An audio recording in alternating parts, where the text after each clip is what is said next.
Welcome back to Bendy in the Lurker Rival. This ending, I'm gonna jump right into it because the ending's about to start. I've been sitting here for like 20 minutes. So there is an ending where if you just sit at the desk and don't proceed on with the game, you just start the ending basically.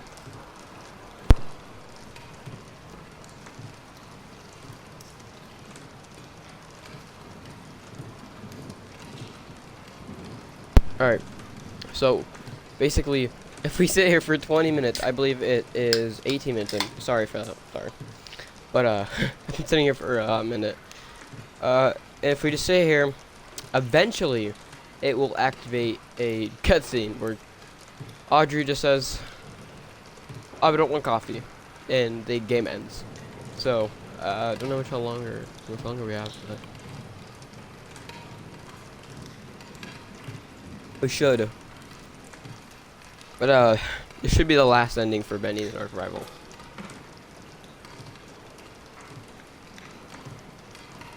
God, this ending takes forever, dude. Yeah, but also, since this video is gonna be super short, I'm just gonna throw in something.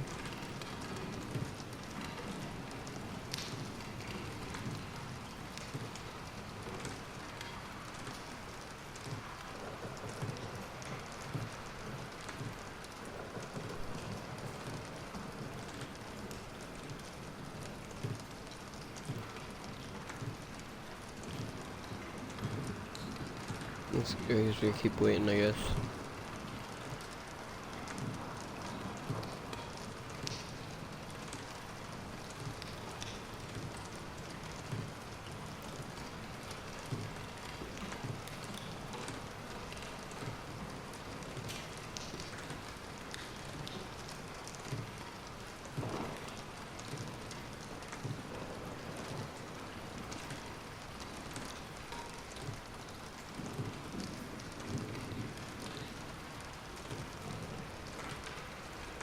Taking longer than usual. Also, I got a new game for us to play, which should be pretty fun. So, try not to speak a whole lot, 'cause I don't know. Don't interrupt the game. Any minute now.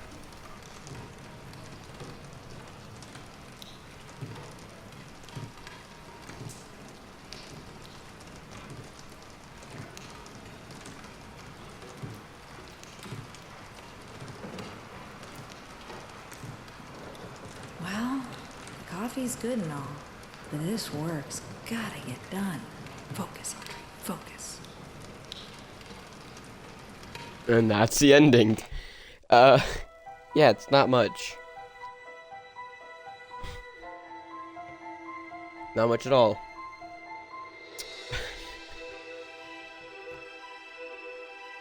That's that ending, I guess.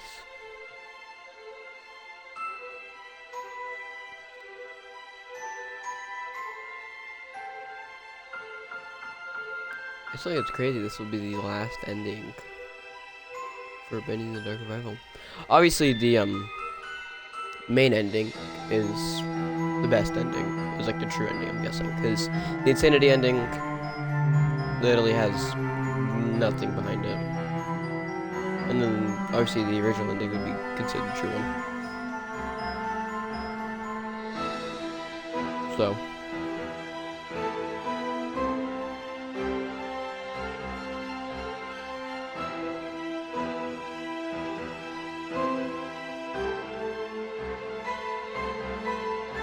Cause yeah, in that ending we save Bendy basically. Well, technically, cause he seeps into the real world. I'm gonna let this roll out. Stuff.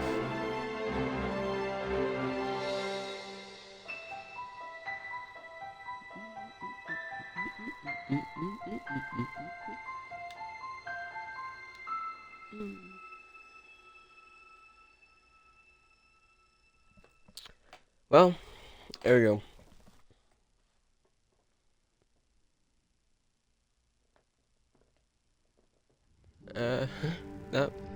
Not much, but hey. Let's what I was gonna show you guys though is the archives. Did everyone show that? So yeah, the archives basically. Okay, so welcome to the archives. Bendy the Archival is filled with numerous characters that each had a critical role to play in the progression of the game. In the archives, you'll learn a little bit more about them in an up close and personal way. Feel free to explore. So this is obviously Bendy, the iconic imp. He was redesigned for the Dark Revival to stand out from his traditional cartoon appearance by giving him a suit of clothes.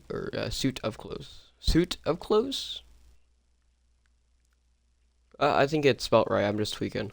He posed some minor challenges, particularly creating the face that sported the classic Bendy eerie smile, but still managed to have a heartwarming in the right conditions. He's a fan favorite, so his design had to be just right. During production, we originally envisioned Bendy to talk with a series of cute squeaks to contrast the dark, low voice of the Ink Demon, but this turned out to be very distracting, and the idea was scrapped pretty early on. So yeah, basically his just like voice was scrapped early on, and this would be the Ink Demons. The Ink Demon. As the world of the Dark Revival has as the world of the Dark Revival became more complex and established, we realized the Ink Demon's design needed a complete rethink to match our new tone. Previous versions of his appearance looked absolutely silly when placed in the world alongside the other characters. No amount of creepy music or screen effects could conceal how out of place he looked. The Ink Demon needed to look different than everything else in the world, and show a natural progression of the Ink Demon's evolution as Wilson held the cycle in place. And then to Beast Bendy, returning for the climax of the Dark Revival. Beast Bendy also was revisited with the mindset of making him far more powerful and beast-like. Traditionally, in most horror games, they tend to build to a point where the main boss becomes a final form monster as a final boss. It's practically a trope. Our idea, I can't really see that. What if you got to play as that final form instead? So like in the end of the game, how we get to play as Beast Bendy instead of just seeing him. And there's also the end there. You can see the tape or the reel, and then some ink guys. Here's Audrey, our main protagonist. I think you're no main character, man. Audrey is a kind-hearted rogue with courage, determination, some flaws, and deep, dark past. To make our story work, we needed a newcomer to the cartoon studio world, and Audrey was the perfect fresh eyes to help experience the adventure. From day one of production, we knew that if people didn't connect with Audrey by the end of the game itself wouldn't be successful. Fortunately, she turned out to be quite memorable indeed, and stands out from the other members of the cast. So yeah, just her cartoon form. And then Wilson.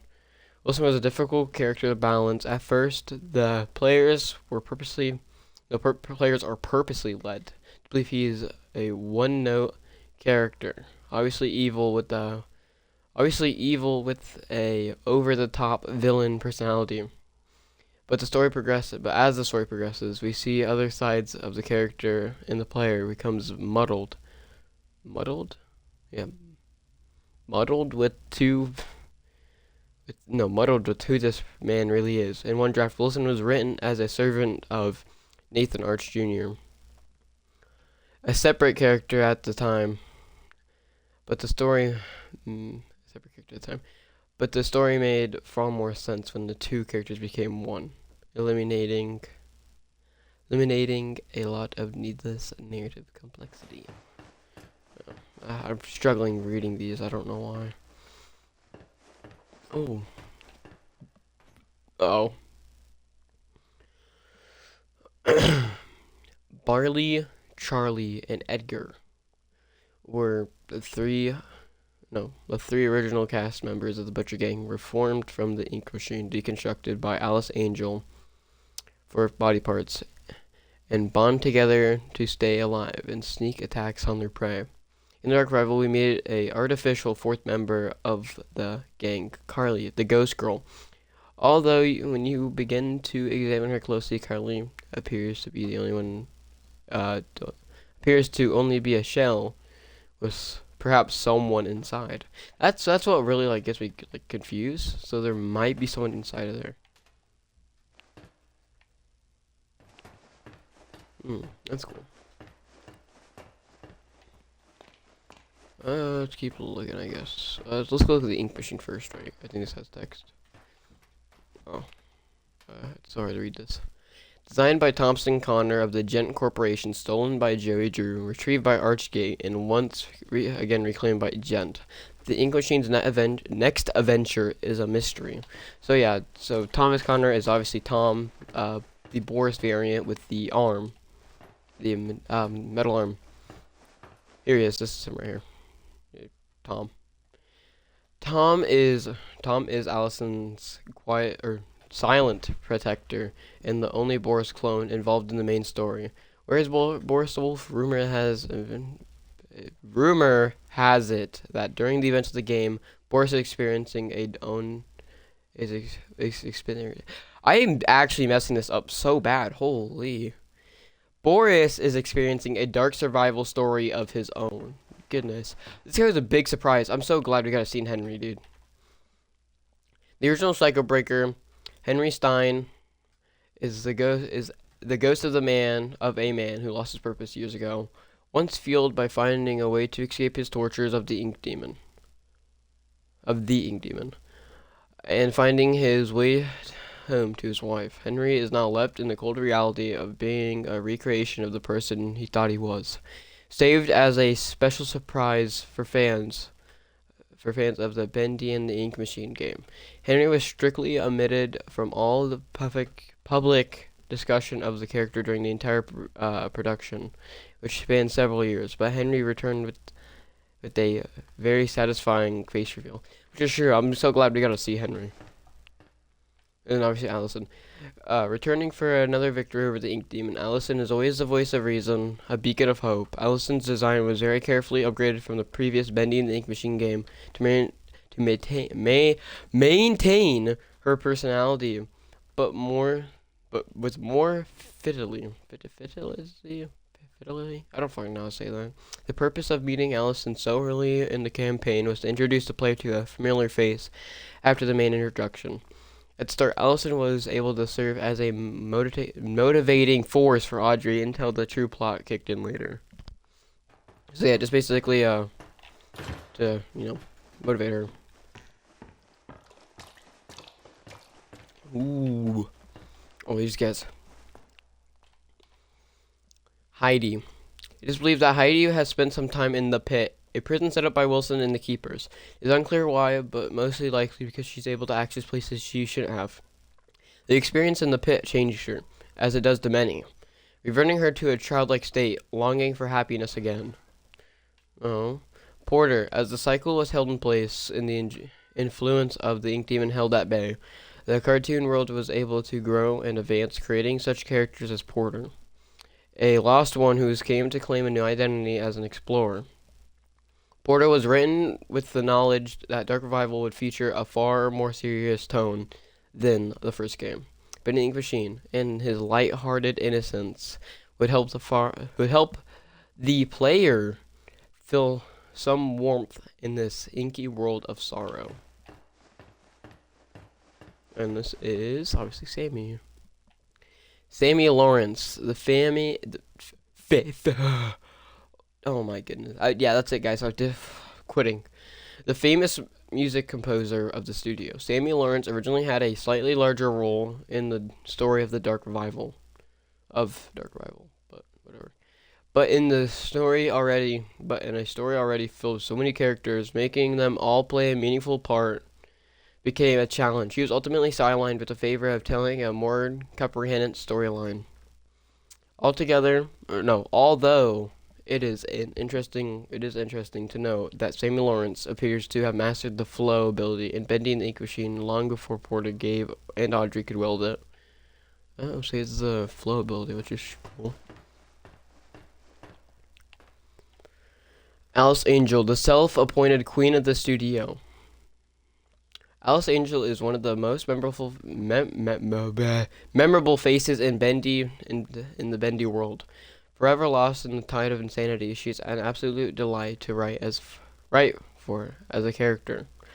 An angel with many layers. Time will only tell us to see if this inky temptress will ever reappear. Which is strange that they say that, because I'm guessing she's gonna return.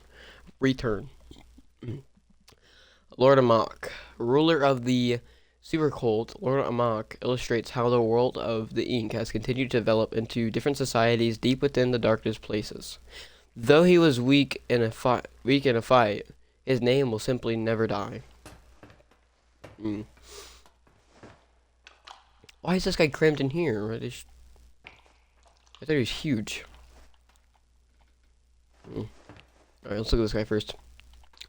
The lurker, or Steve as he has become to be known, was originally created as a brute type enemy that would free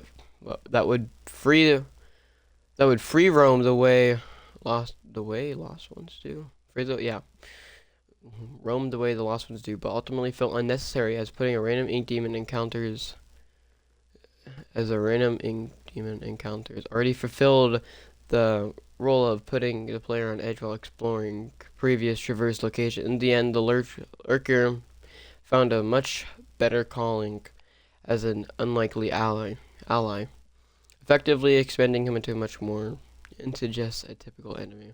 So he used to be an enemy practically, but King Widow ink widows have begun to infest where the light grows darkest. Their king and the biggest and the most feared will only emerge from his nest when the young are threatened. When its young are threatened, whatever. Let's just see if there's anything else back here. No. Okay, wait, just this guy, I believe. Shiphoy Dunley. Or however you say his name.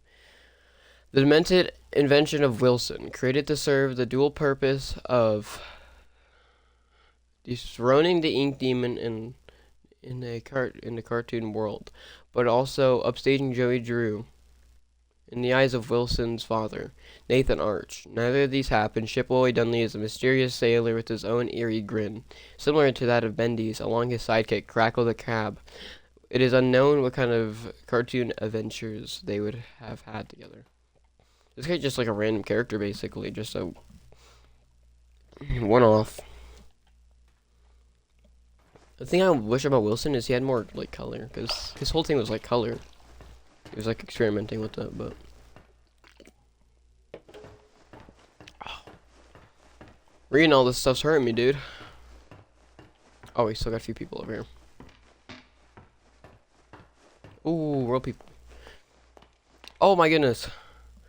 Joey Drew, memory. The man, the legend, the memory. Creating this version of Joey Drew was both exciting and daunting process. It was clear from the start that this Joey would be different from the original Bendy Ink Machine game. This was a man with all the guilt from a past life, but without the experience to fully understand it. The real Joey Drew made many mistakes, but ultimately learned from them. This doesn't absolve him from his sins. Absolve him of his sins. But in the end of his life, he was able to correct some of them and help fight the darkness he created. And then Betty, a faithful maid among the other things to Wilson. Betty was a important character to the story of the Dark Revival. As a failed experiment and someone relatively new to the cartoon studio, she's able to give a somewhat different point of view on the state of the world. We would have purposely left it unclear if Betty was a part of Wilson's plot to harvest Audrey, or if she's just a bystander behind her mask. There are still answers to be found. I thought she was Alice, but I'm pretty sure she's not Alice. Alice just pops up. I don't know how, but... And then this would be the real world, obviously. Nathan Arch. Nathan Arch was everything Joey Drew wasn't. He worked hard, built up from nothing, and never compromised his integrity. Joey had big dreams, but Nathan accomplished his own dreams. He and his wife Tessa raised the son with as much love and care as they could. Despite Nathan's career pressures, sadly, his son did not share natural talent for business and enterprise. And then the unknowing daughter of an animation pioneer, Audrey has blocked out the memory of her past after losing her father. But his role in her life was not over. A talented animator and an artist, her skills landed her job at Archgate. Was it fate that led her to be reunite with Joey Drew's machine, the machine of her birth, or was it planned? Haunted by the impossible shadow of Nathan Arch, Wilson sought to achieve something that would make his father proud. By luck, he stumbled upon the ink machine, and was able to become the cartoon's world new master, holding the cycle in place. He continued his experiments that could not be fully realized until the ink demon was purged. However, unnaturally, entering to and from the ink realm has taken a toll on Wilson's physical being, slowly robbing him of his health. So that's probably why his eye's missing and stuff. That's what we look like.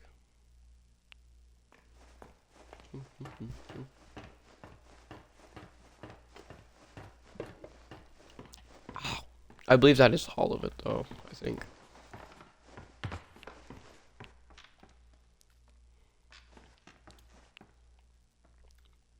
I gotta get, like, a photo. Wait. There we go. There we go. Got it.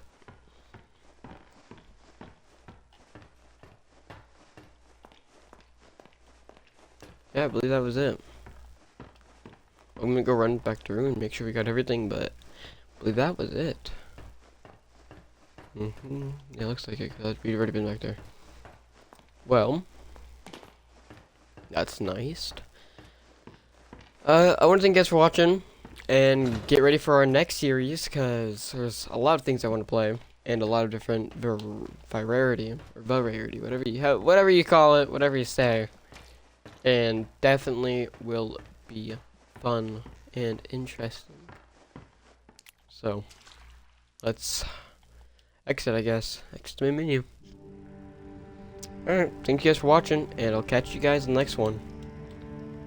Bye.